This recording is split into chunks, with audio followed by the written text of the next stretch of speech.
You're listening to the Whole Hog Sports Podcast. And now, here's your host, Matt Jones.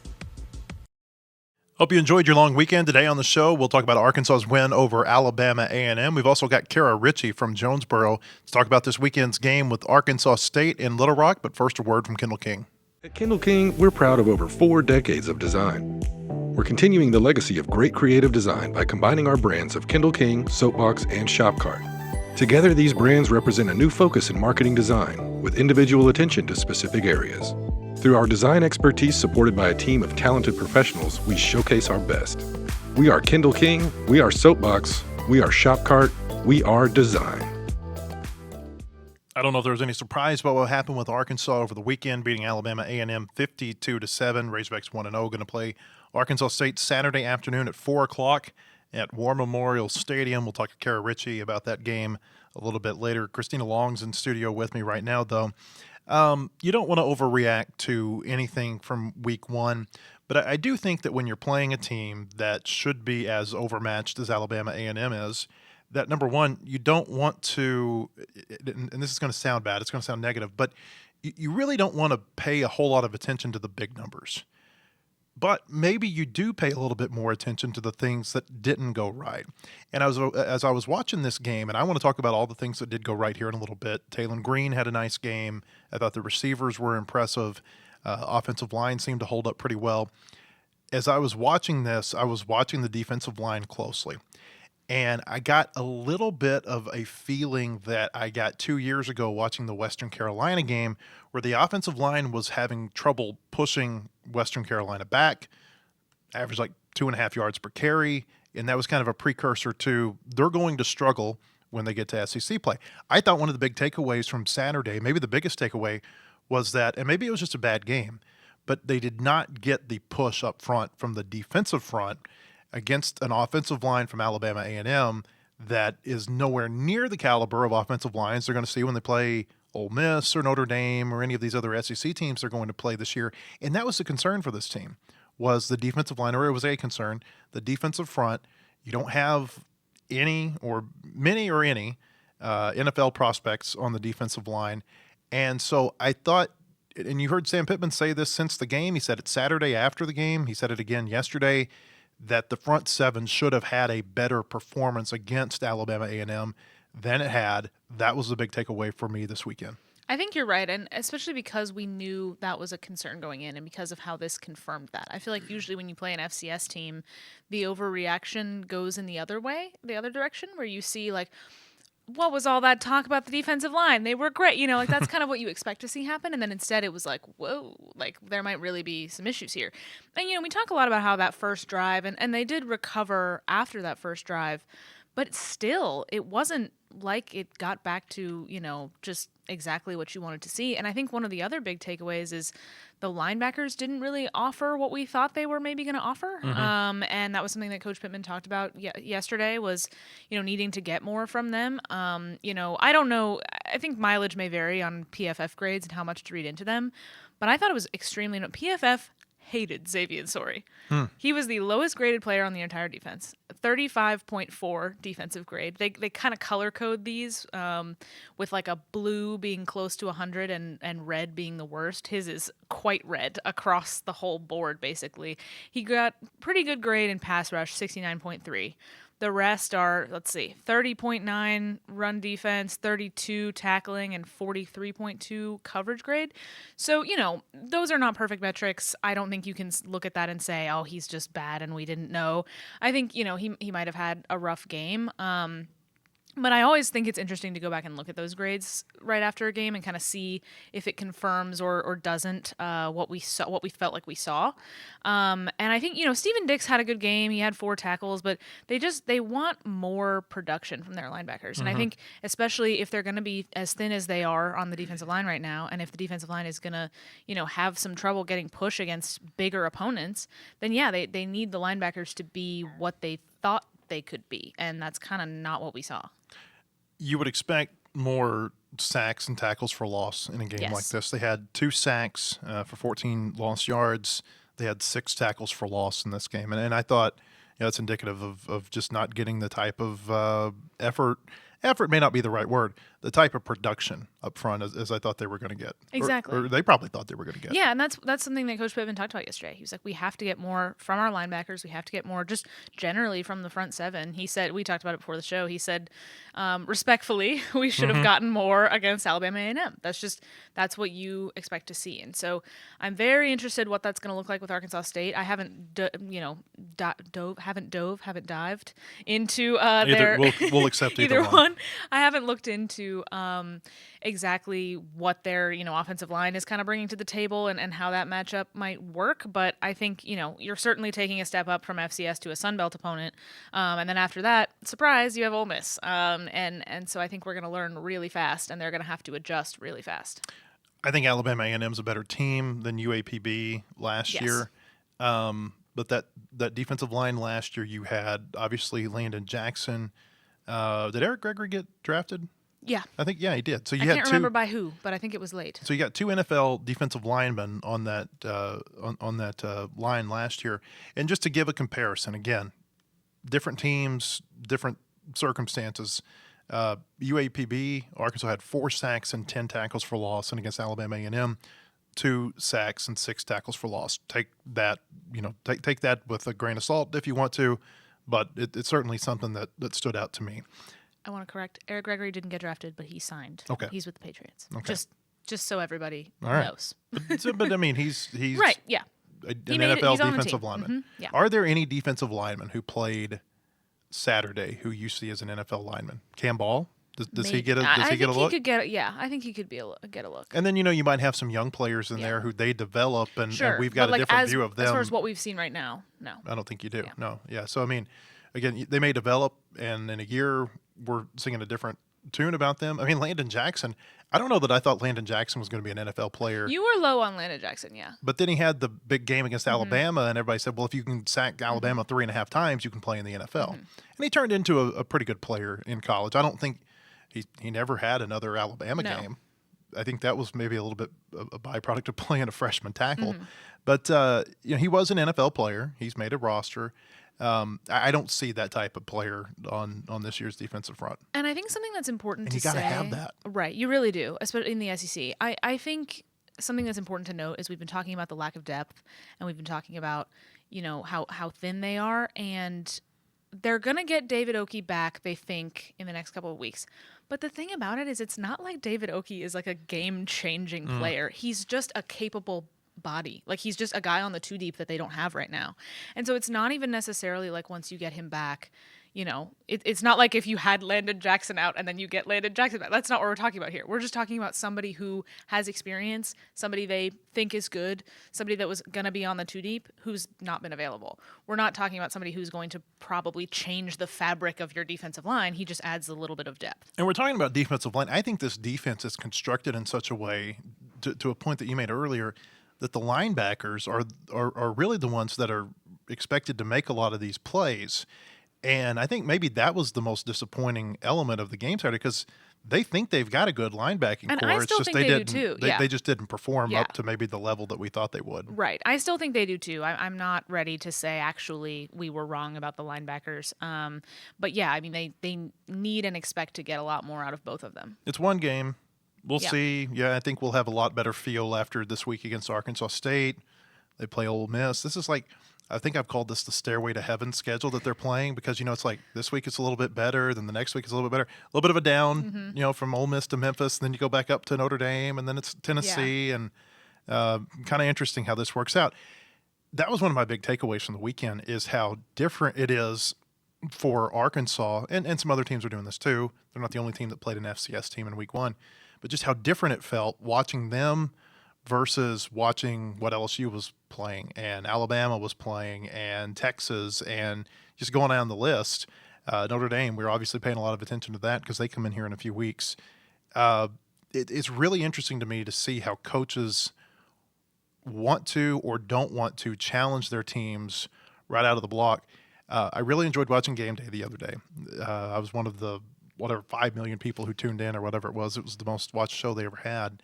But Nick Saban had a really interesting point that he made during the show. He said he always wanted a big opponent right out of the blocks, because he felt like you just got a different level of preparation from your team because they knew that they had to be at their best that first week. Think about Arkansas. They played Cincinnati 3 years ago. That was a great season opening game. Last few years has been FCS teams, and it's just been a totally different feel, I feel like, going through camp when you've got Western Carolina or UAPB or Alabama A&M versus playing Georgia like they had to in Pittman's first year, or it's just a different feel when you've got a team that's got some name appeal against a team that doesn't.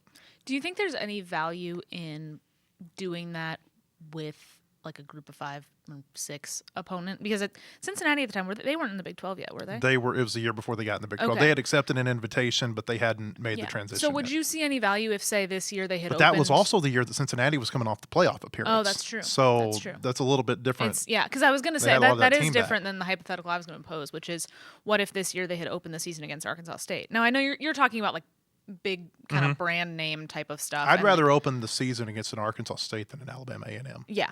Because I just think it gets you, and especially with the Arkansas State game, with all of the novelty that surrounds that, I think it just gets you a different level of maybe preparation going into that game. I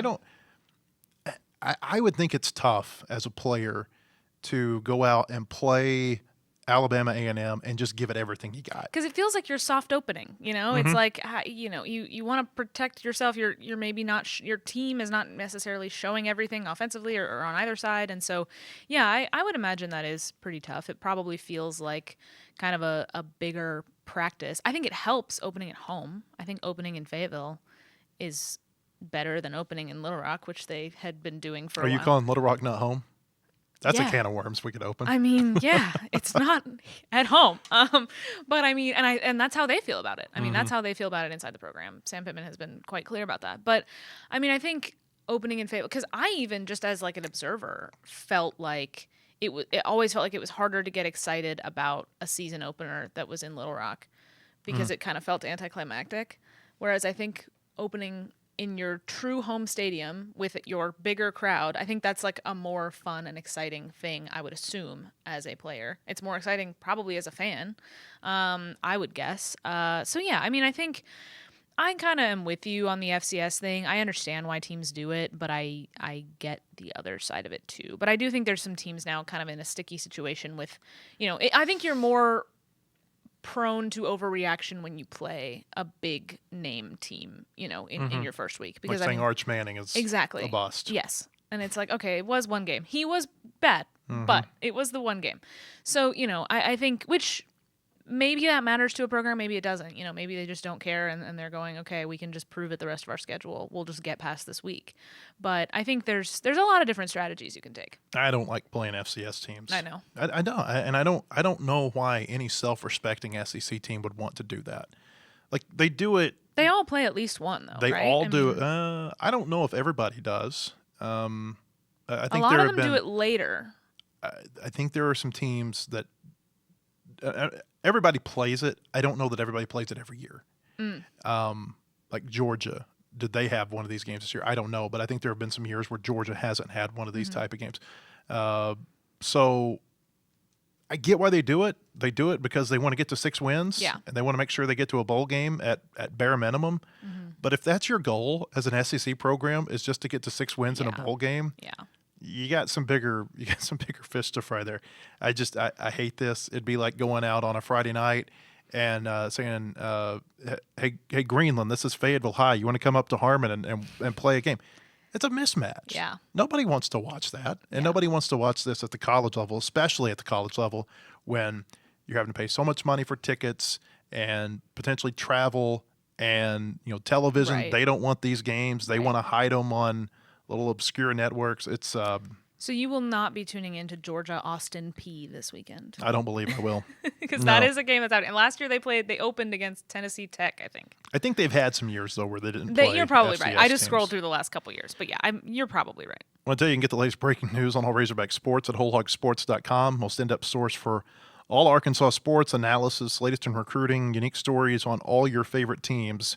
Subscribe today at wholehogsports.com. This afternoon, you'll be able to read about Razorback basketball. Anthony Christensen's in Memphis today where they have announced Arkansas is going to play a preseason exhibition game against Memphis. This is going to be a part of a benefit with St. Jude Hospital. This is going to be at the FedEx Forum on October 27th. That's a Monday night. It's actually going to be, talking about high school, it's going to feel like a high school deal where they've got the girls play. Memphis and Vanderbilt are going to play first, and then there's going to be a little bit of an intermission, and then Arkansas and Memphis will play. Kind of cool, yeah. So you get Arkansas and Memphis, but you don't get it in a game that counts. Baby steps. Might get back to that series at some point in time. And then Dave Van Horn spoke this morning to reporters. Fall baseball practice begins today here in Fayetteville. The first scrimmage will be Friday out at Baum-Walker Stadium. And it was also announced this morning that the baseball team is going to play fall exhibition games against Little Rock on October 10th at 6 p.m. That's a Friday night. And Dallas Baptist on October 11th at 1 p.m. That's on a Saturday afternoon. It might overlap with the Arkansas-Tennessee football game. But the Razorbacks are going to play those two teams in fall exhibition games. They played Oklahoma State last year. They're kind of fun to go out there. It's like, hey, we're right in the middle of the World Series was 4 months ago, and opening day is 4 months from now. And here's like a little 2-day oasis in the desert of college baseball. Yeah. Do you want to give me and the listeners the cliff notes on what Dave said today? I haven't looked at all. I haven't watched the video or read any of the transcript or anything. I would say the three biggest takeaways for me is I asked him, I said, are you going to run fall practice like you did last year when they didn't scrimmage as much and they put more time into instructional work and skill work? And he said yes. He thought that pushed the team forward a couple of months last year when they did it that way, so they're going to do that. They're not going to scrimmage as much. Their scrimmages will probably only be on Friday and Saturday of the weekends. Probably going to be a little bit shorter fall period. They're starting today, which is the earliest that they can legally begin fall practice, and then they're probably going to end a little bit sooner than they have to during this 45-day window they get. Gabe Gackel's not going to pitch this fall. They're going to put him on the Hagen-Smith plan. Okay. Kuhio Aloy's battling a hand injury, so he may not be available for some of the scrimmages. And Nolan Souza will be limited to just a little bit of defensive work, if that, in scrimmaging because he's coming back from the labrum tear. Interesting. I'm hoping to get out to Baum-Walker a little bit this fall, but it's hard during football. But I know you'll be out there and you'll have I'll lots be there of reports for our readers. As much as I can, I'm going to get out there. It's hard for me to get out there in the fall too. I feel like you can learn truly so much. It's not the same as going to football practice or even sometimes basketball practice. You actually learn so much about the team from going to those. Because they don't block you out. Yeah. I mean, you can go in there and you watch the whole thing. They don't have anything to hide. Yeah. I wish other programs might take some of that line of thinking. Taylon Green, I thought he played well, 6 touchdown passes. And the thing that stood out to me with him was the big gripe with him, even in the UAPB game, I feel like last year, was that he only looks for Andrew Armstrong. And Omega Blake was his guy on Saturday, 8 targets, 7 catches. But you look around and you had 3 players with 3 catches and a couple other players with 2 catches, and they spread the ball around quite a bit. And I thought it was a good first game from him. You saw the 1 sack where I don't even think it was really Taylon's fault. It was a missed assignment by Mike a running Washington back. Just whiffed, yeah. Now it seems like Taylon, something about, I don't know if it's his drop back. I don't know if it's him trying to maybe get outside the pocket and make something happen. When he gets sacked, he really gets sacked. I mean, it's not like a 6-yard sack. I think that was a 10-yard sack. I don't know that his RPO reads are as good as KJ Jefferson's were. I think KJ, that was one of the really underrated things that he did well, was that he read the RPO well. There were a couple of times where it looked like Taylon might have missed a read on Saturday, but from a pure passing perspective, I don't think you could find any fault with the way he played. Completed 77% of his passes through 6 touchdowns. That was the type of performance that you would want an SEC quarterback to have against an FCS team, and they get to sit out the fourth quarter.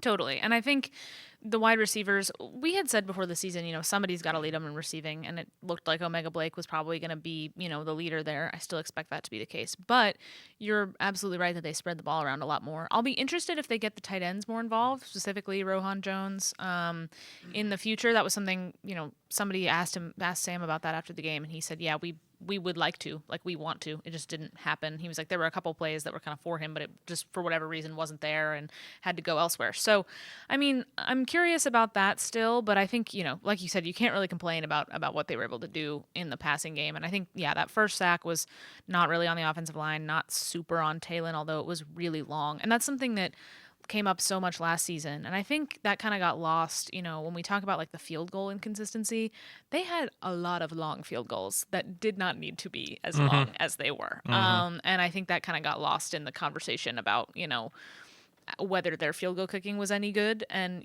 they missed a lot, they missed a fair amount, but there were times when it was they were done no favors by Talon and by the offense.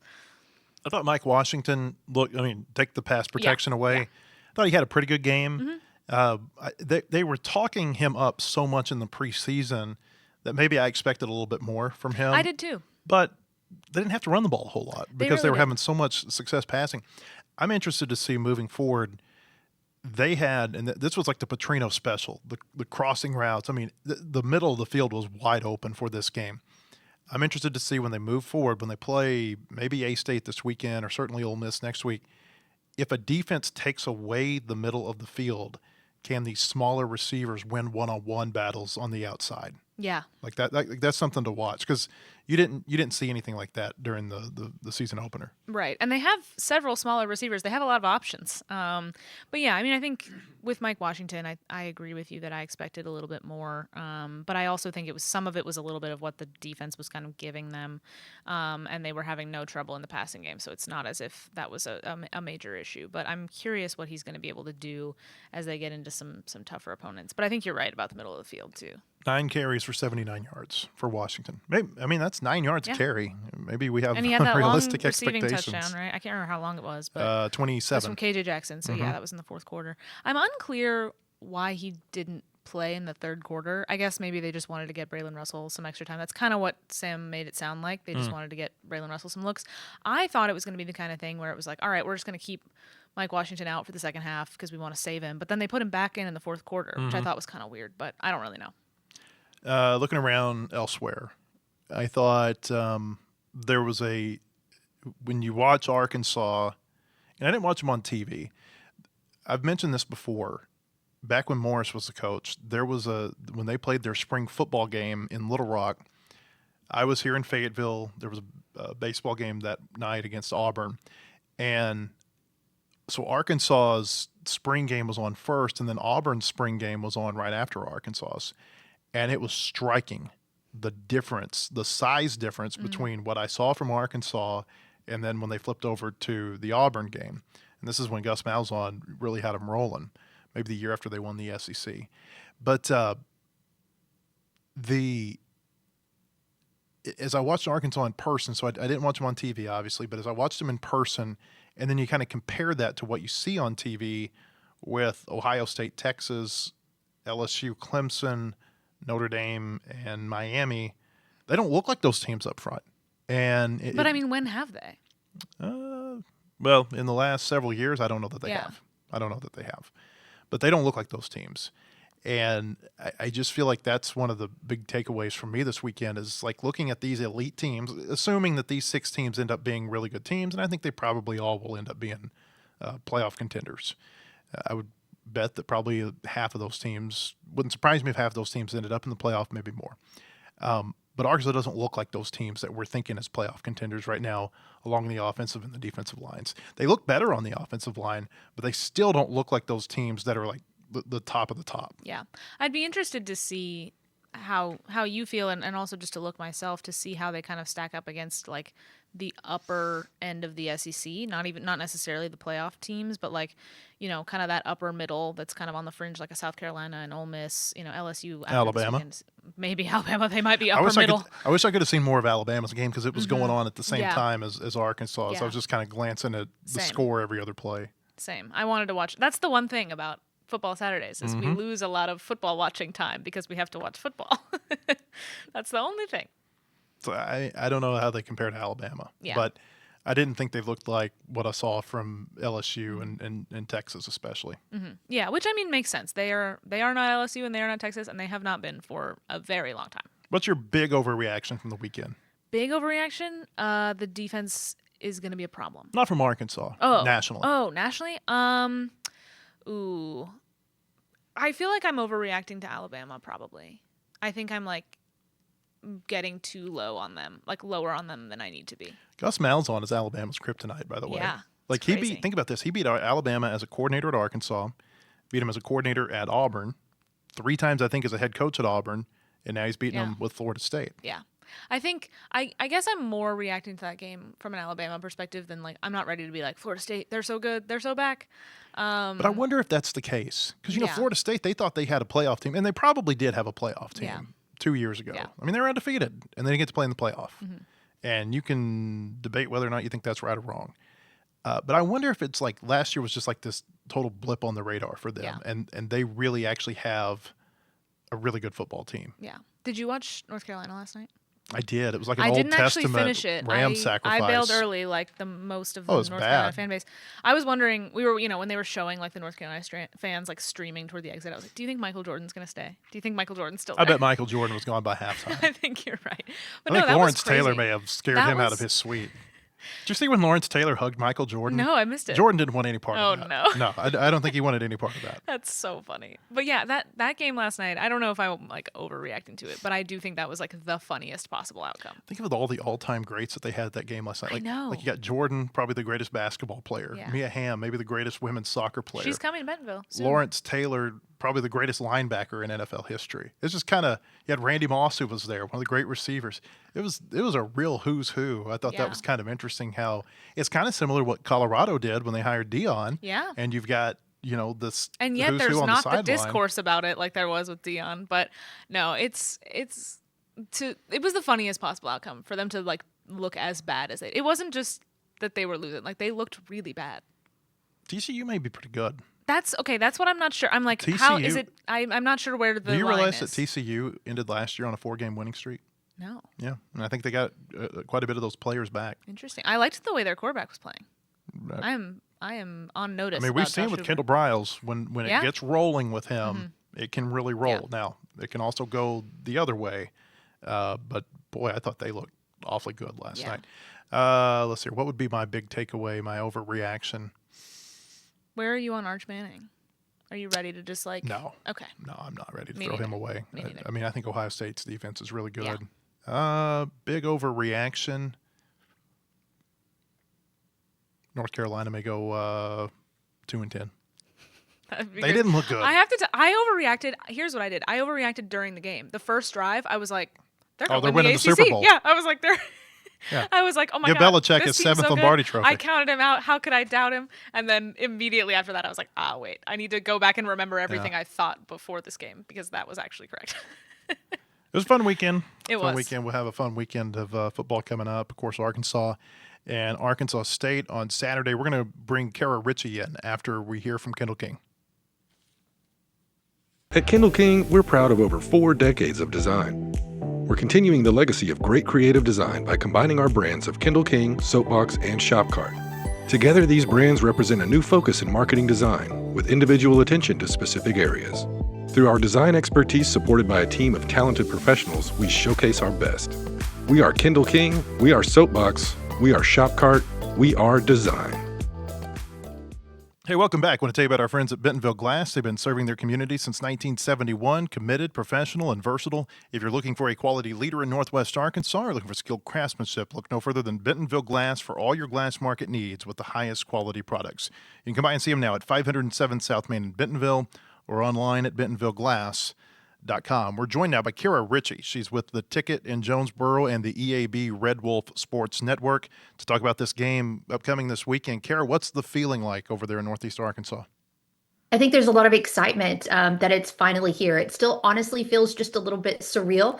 It's been something that's been talked about for years and years and years and years. I was actually reading a newspaper article this morning, I think from 1976, where then A-State head football coach Bull Davidson was wanting this game, and all of these years later, it's finally materializing. So obviously a lot of excitement, a lot of anticipation, and a lot of people looking forward to getting in Little Rock on Saturday. They've wanted this game for so long. Is it about more than just being able to prove themselves against the big team in the state? I mean, it's just wanting the opportunity. Everybody else in the country does this. Why is it not done in Arkansas?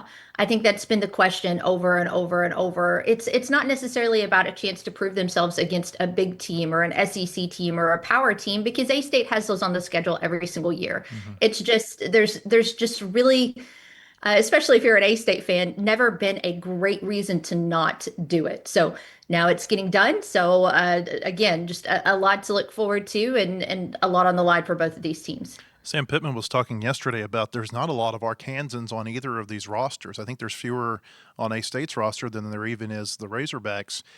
From a team perspective, do you think that they understand there at Arkansas State what this means to their fan base?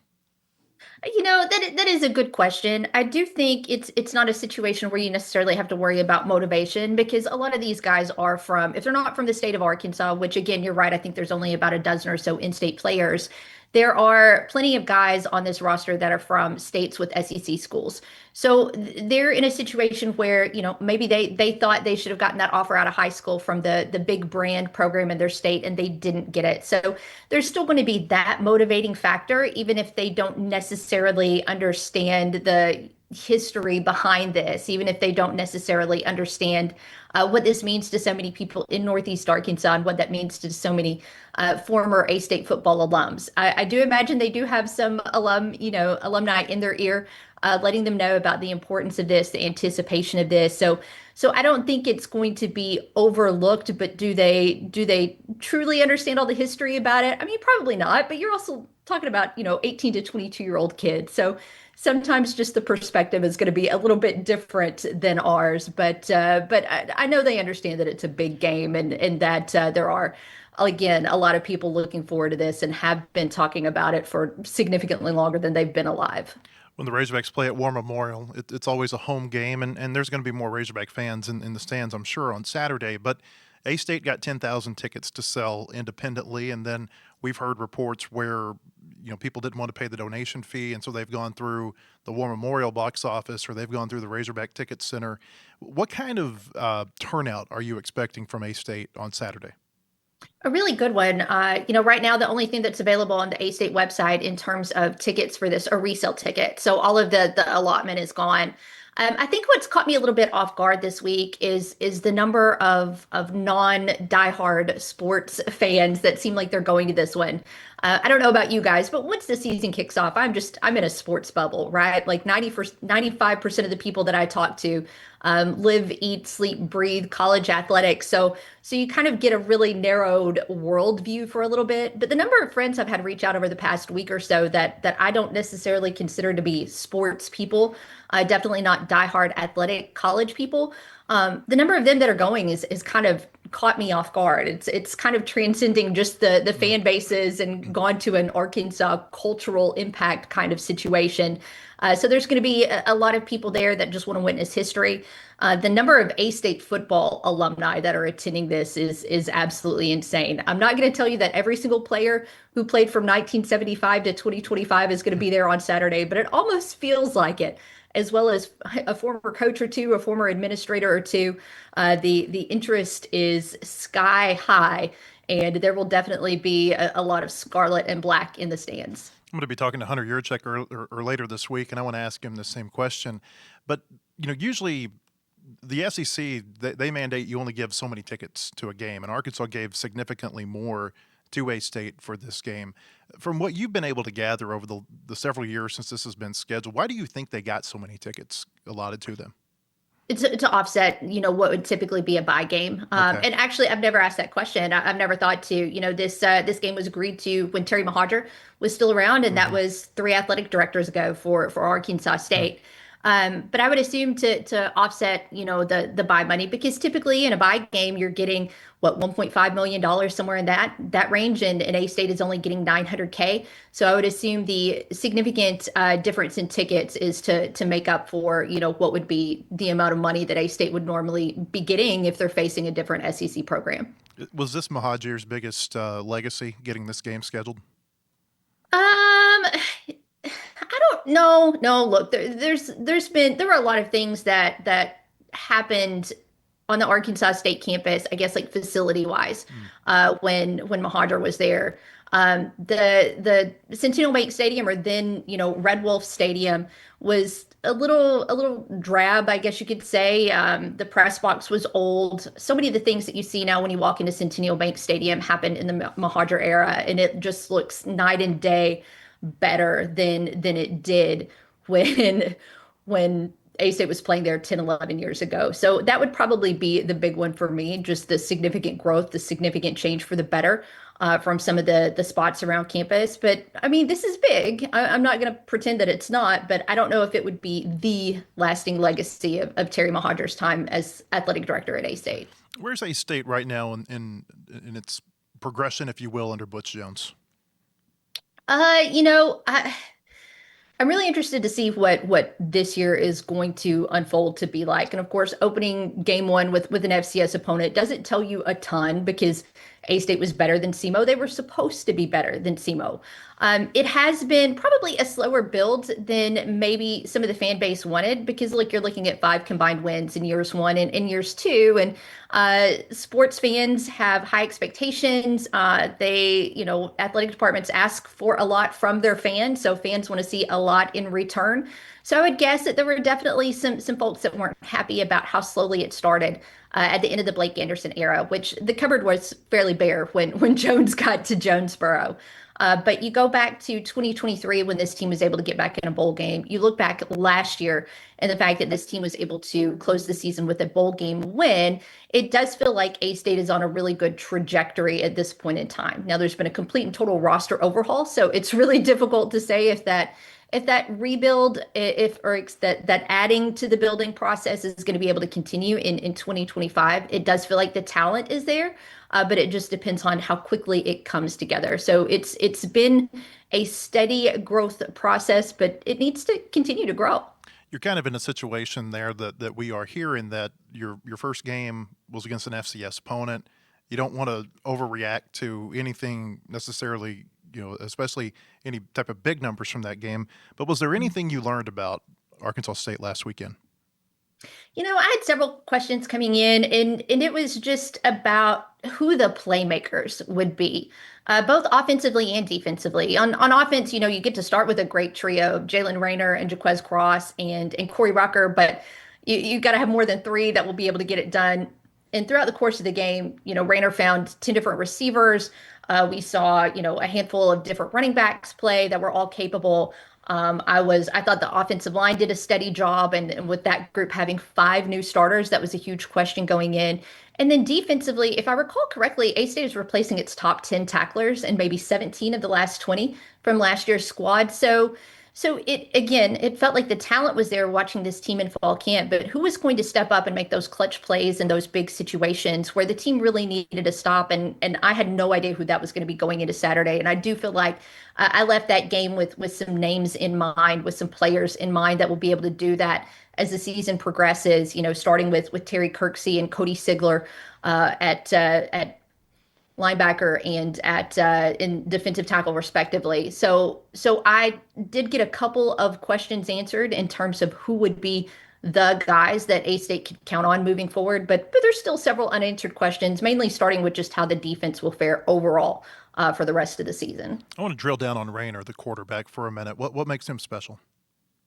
He's just, you flash back to Saturday and just the way he controlled and commanded that game. I think he is so comfortable this year, entering year 3 with Keith Heckendorf's offense, just so comfortable being in that leadership role. And I think he's done a lot in the offseason to just get smarter, get better, and get more accurate. He's a dual threat quarterback, but he's kind of a pass first dual threat. So he's really good at has a pretty good touch on the deep ball.